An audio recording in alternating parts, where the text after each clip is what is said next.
No se puede servir a Dios y a las riquezas. Salvación de los ricos. Nadie puede servir a dos señores, porque o aborrecerá al uno y amará al otro, o estimará al uno y despreciará al otro. No podéis servir a Dios y a las riquezas. San Lucas capítulo 16, versículo 13. Entonces un joven se acercó a él y le dijo: Maestro bueno, ¿qué bien debo hacer para tener la vida eterna? Jesús le respondió: ¿Por qué me llamas bueno? Solo Dios es bueno. Mas si quieres entrar en la vida, guarda los mandamientos. ¿Cuáles mandamientos?, le preguntó. Jesús le dijo: No matarás, no cometerás adulterio, no hurtarás, no dirás falso testimonio, honra a tu padre y a tu madre, y ama a tu prójimo como a ti mismo. El joven le respondió: He guardado todos esos mandamientos desde mi juventud. ¿Qué más me falta? Jesús le dijo: Si quieres ser perfecto, anda, vende todo lo que tienes y dalo a los pobres, y tendrás un tesoro en el cielo. Después ven y sígueme. El joven, oyendo estas palabras, se fue muy triste, porque tenía muchos bienes. Y Jesús dijo a sus discípulos: En verdad os digo que es muy difícil que un rico entre en el reino de los cielos. Otra vez os digo, es más fácil que un camello pase por el ojo de una aguja que un rico entre en el reino de los cielos. San Mateo capítulo 19, versículos del 16 al 24. San Lucas capítulo 18, versículos del 18 a 25. San Marcos capítulo 10, versículos del 17 al 25. Guardarse de la avaricia. Entonces un hombre le dijo en medio de la multitud: Maestro, di a mi hermano que parta conmigo la herencia que nos corresponde. Mas Jesús le dijo: Hombre, ¿quién me ha puesto para juzgarlos o establecer vuestras partes? Después les dijo: Tengan cuidado en guardarse de toda avaricia, porque en cualquier abundancia que el hombre esté, su vida no depende de los bienes que posea. Y le dijo enseguida esta parábola: Había un hombre rico cuyas tierras habían producido extraordinariamente, y él mantenía dentro de sí estos pensamientos: ¿Qué haré, porque no tengo lugar en donde guardar mi cosecha? Dijo él: He aquí lo que haré. Derribaré mis graneros y los construiré mayores, y allí guardaré toda mi cosecha y todos mis bienes. Y diré a mi alma: Alma mía, tienes muchos bienes reservados para varios años. Reposa, come, bebe, ostenta. Mas Dios al mismo tiempo dijo a ese hombre: Qué insensato eres. Tu alma será tomada esta misma noche, y ¿para quién será lo que has acumulado? Y eso es lo que sucede al que amontona tesoros para sí mismo y no es rico ante Dios. San Lucas capítulo 11, versículo del 13 al 21. Jesús en casa de Zaqueo. Jesús, habiendo entrado en Jericó, pasaba por la ciudad, y había un hombre llamado Zaqueo, jefe de los publicanos y muy rico, que queriendo ver a Jesús para conocerlo, no podía por causa de la multitud, porque era muy pequeño. Por eso corrió adelante y se subió a un sicómoro para verle, porque él debía pasar por allí. Jesús, habiendo llegado a ese lugar, miró hacia arriba y habiéndole visto, le dijo: Zaqueo, apresúrate en descender, porque es preciso que yo me aloje hoy en tu casa. Zaqueo descendió al instante y lo recibió con alegría. Viendo esto, todos murmuraban diciendo: Él fue a alojarse en casa de un hombre de vida mala. Mas Zaqueo, presentándose al Señor, le dijo: Doy la mitad de mis bienes a los pobres, y si hice daño a alguno, en lo que quiera que sea, lo retribuiré cuadruplicado. Sobre esto Jesús le dijo: esta casa recibió hoy la salvación, porque este hombre también es hijo de Abraham, porque el Hijo del Hombre vino a buscar y salvar lo que se había perdido. San Lucas capítulo 19, versículo del 1 al 10. Parábola del mal rico. Había un hombre rico que se vestía de púrpura y de lino, y que se trataba con esplendidez todos los días. Había también un pobre llamado Lázaro, que yacía a su puerta, todo cubierto de llagas, que deseaba saciarse de las migajas que caían de la mesa del rico, pero nadie se las daba, y aun los perros venían a lamerle las llagas. Aconteció que ese pobre murió y fue llevado por los ángeles al seno de Abraham. El rico murió también y tuvo el infierno por sepulcro. Y cuando estaba en los tormentos, alzó los ojos al cielo y vio de lejos a Abraham y a Lázaro en su seno.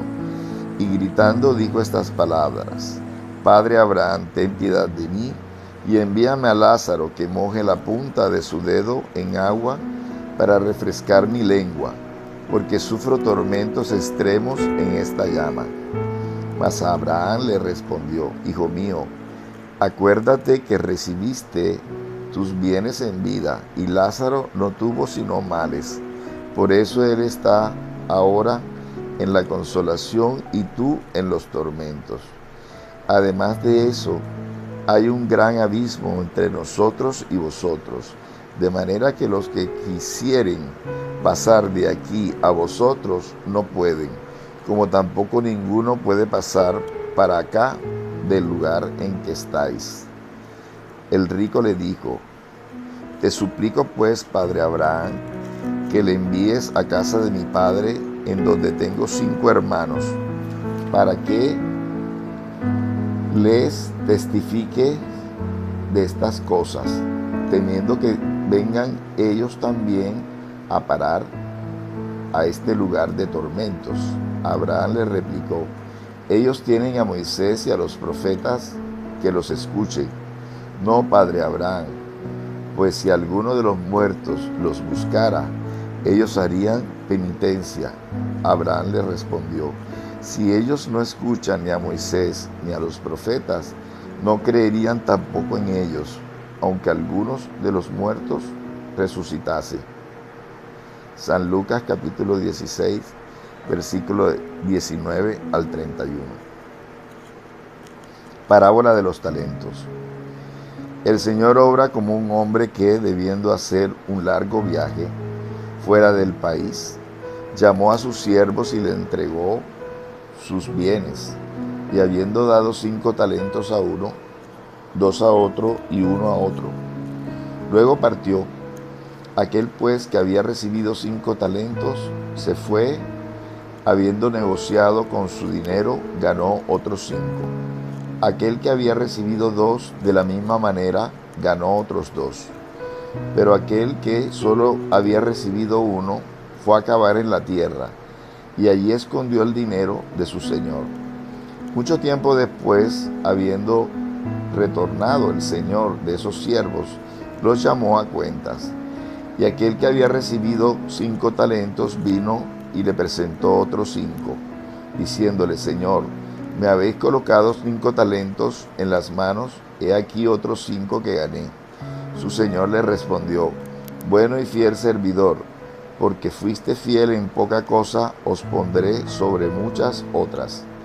Entrad en el gozo de vuestro señor.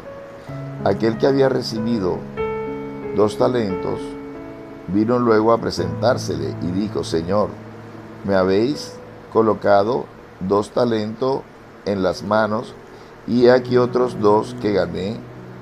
Su señor le respondió: bueno y fiel servidor, porque fuiste fiel en poca cosa, os pondré sobre muchas otras. Ve y entra en el gozo de vuestro señor. Aquel que solo había recibido 1 talento vino enseguida y le dijo: Señor, sé que sois un hombre duro, que segáis donde no sembrasteis y recogéis donde nada habéis empleado. Por eso, como yo temía, escondí vuestro talento en la tierra. Helo aquí, restituyo lo que es vuestro. Pero su señor le respondió: siervo malo y perezoso, ¿sabías que ciego en donde no siembro y que recojo donde nada empleé? Debías pues colocar mi dinero en manos de los banqueros, para que a mi regreso retirase con intereses lo que era mío. Que se le tome pues el talento que tiene y se le dé a aquel que tiene 10 talentos, porque se dará a todos aquellos que ya tienen, y ellos acumularán más bienes. Pero para aquel que no tiene se le quitará aún lo que parece que tiene, y que se eche a este siervo inútil en las tinieblas exteriores. Allí habrá llanto y crujir de dientes. San Mateo capítulo 25, versículos del 14 al 30. Utilidad providencial de la fortuna.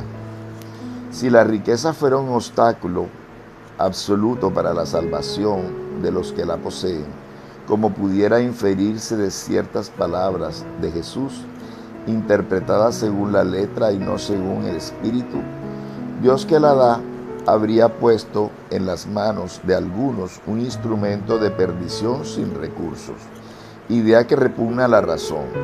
La riqueza es sin duda una prueba muy difícil, más peligrosa que la miseria por sus consecuencias, por las tentaciones que da y la fascinación que ejerce. Es el supremo excitante del orgullo y del egoísmo y de la vida sensual.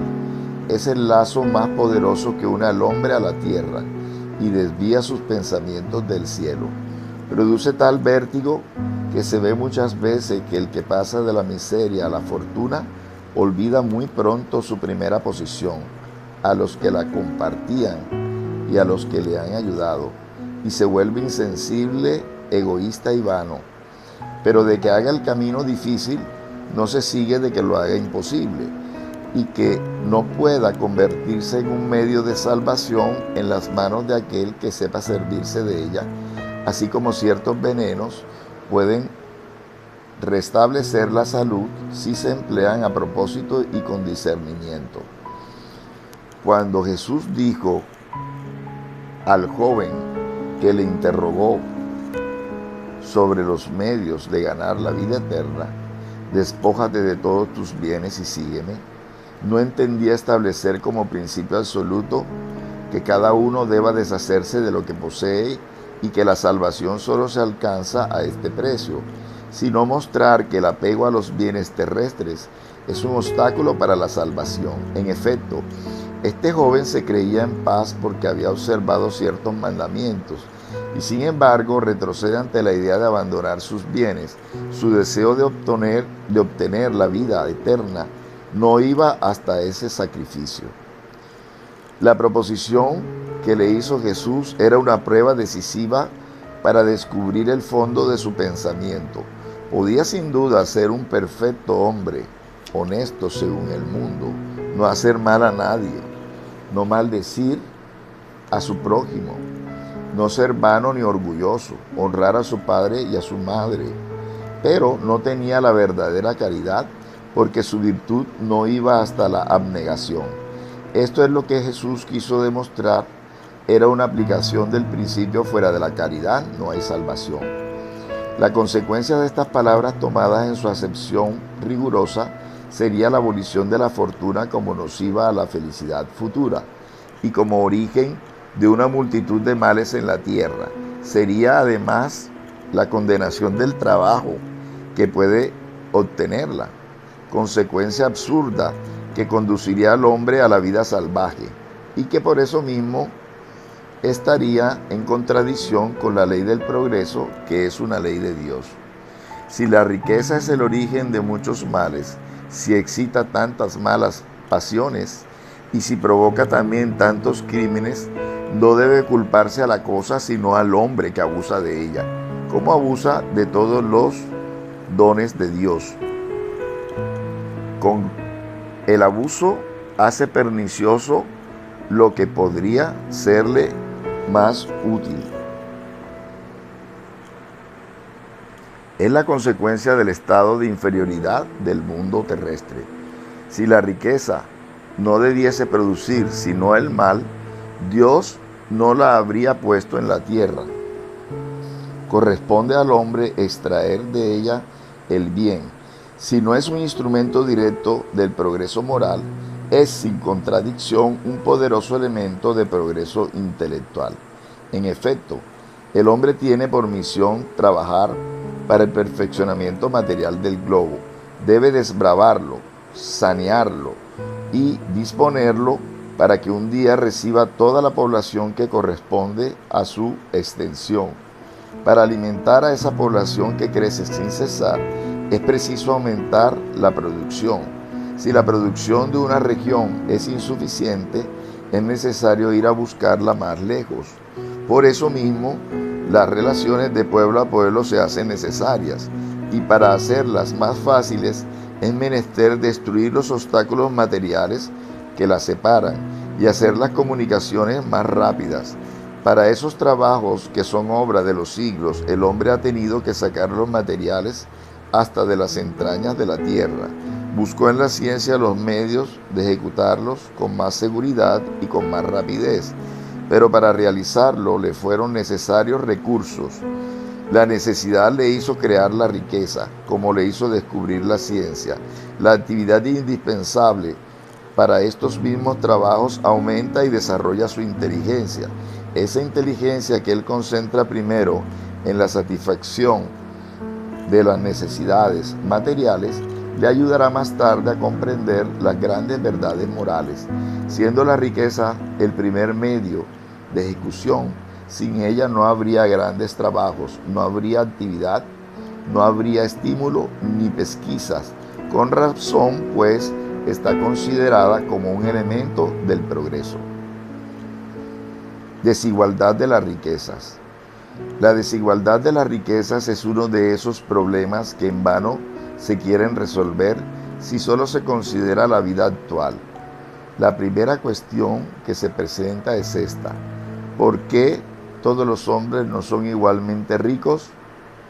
No lo son por una razón muy sencilla: porque no son igualmente activos y laboriosos para adquirir, ni moderados y previsivos para conservar. Además, está matemáticamente demostrado que la fortuna igualmente repartida daría a cada cual una parte mínima e insuficiente que, suponiendo hecha esta repartición, el equilibrio se rompería en poco tiempo, por la diversidad de caracteres y de actitudes que, suponiéndola posible y duradera, teniendo cada uno apenas lo necesario para vivir, daría por resultado el agotamiento de todos los grandes trabajos que concurren al progreso y al bienestar de la humanidad. Que suponiendo que se diese a cada uno lo necesario, no habría ya el aguijón que empuja a los grandes descubrimientos y a las empresas útiles.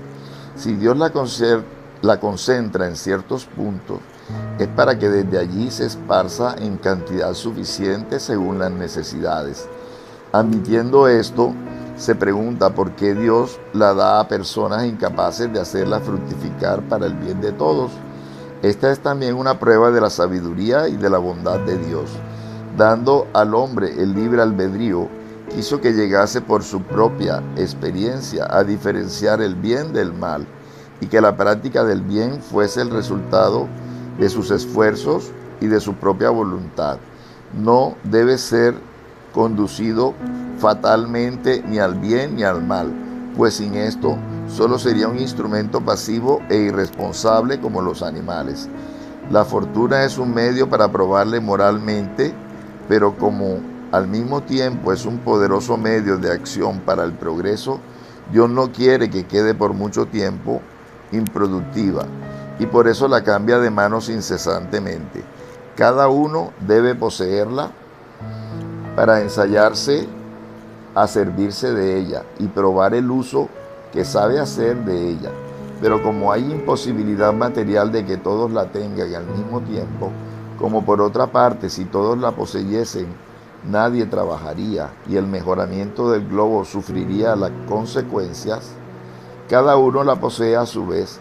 El que hoy no la tiene, la tuvo ya o la tendrá en otra existencia. Y el que la tiene ahora, podrá no tenerla mañana.